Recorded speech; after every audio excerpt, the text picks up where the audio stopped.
धीरे धीरे लोकसभा चुनाव की ओर देश बढ़ रहा है, लेकिन विपक्षी दल अब तक कोई ठोस रणनीति नहीं बना पाए हैं कि आखिर वह भारतीय जनता पार्टी को किस तरीके से चुनौती देना चाहते हैं। हमने बहुत सी ऐसी खबरें देखी जब क्षेत्रीय दलों के नेता एक दूसरे से संपर्क साध रहे थे और तब इस बात को लेकर चर्चा तेज हो गई थी कि क्या भारतीय जनता पार्टी को टक्कर देने के लिए विपक्षी दल एकजुट तरीके से बीजेपी को टक्कर देंगे। लेकिन एक बार फिर से ऐसी खबर सामने आई है जिसके बाद तो यही लगता है कि लोकसभा चुनाव के नतीजे आ भी जाएंगे, लेकिन विपक्षी एकता की बात जहां की तहां धरी रह जाएगी। कांग्रेस पार्टी के पूर्व राष्ट्रीय अध्यक्ष राहुल गांधी जिस मुद्दे पर मोदी सरकार को लगातार घेर रहे हैं, एनसीपी अध्यक्ष शरद पवार के एक इंटरव्यू ने उस मुद्दे की हवा निकाल दी है।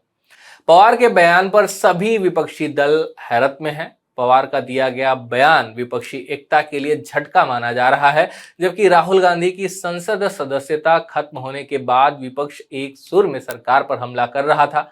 यही वजह है कि अब विपक्षी एकजुटता पर नए सिरे से चर्चा शुरू हो गई है।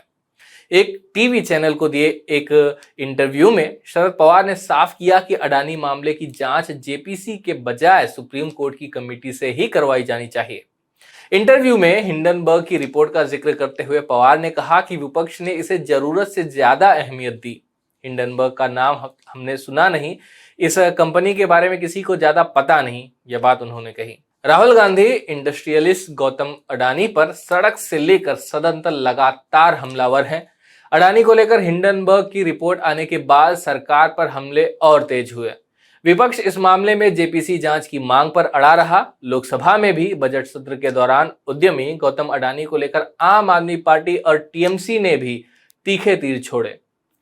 ताजा मामले में एक टीवी चैनल को दिए इंटरव्यू में शरद पवार ने खुद को अडानी मामले की जेपीसी मांग से अलग कर लिया है।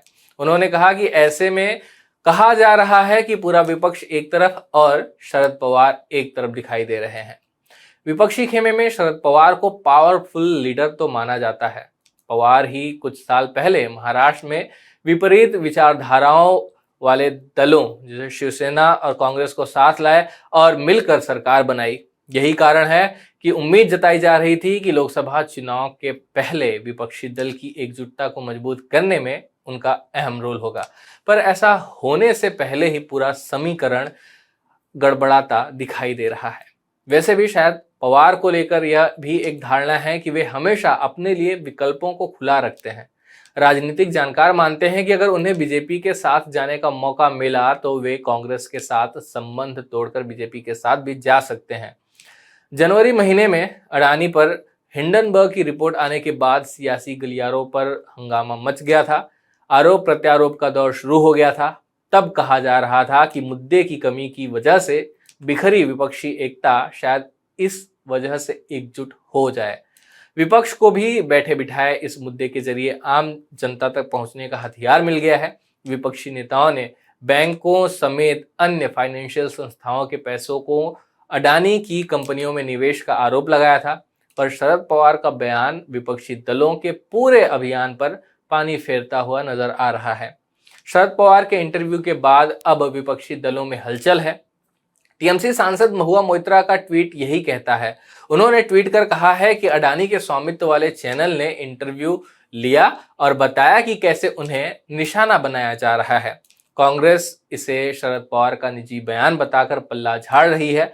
साथ ही यह भी कह रही है कि एनसीपी सहित 20 समान विचारधारा वाले दल एकजुट हैं। अब आगे क्या होगा आने वाले समय में ही साफ हो सकेगा।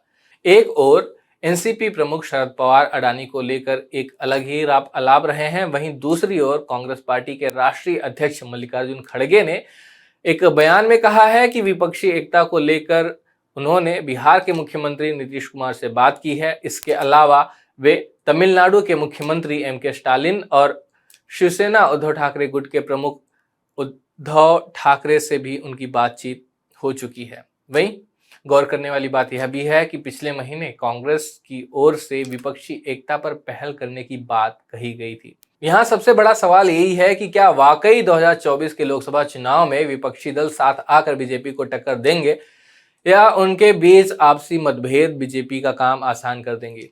इस विषय पर आप क्या राय रखते हैं कमेंट बॉक्स में जरूर लिखें।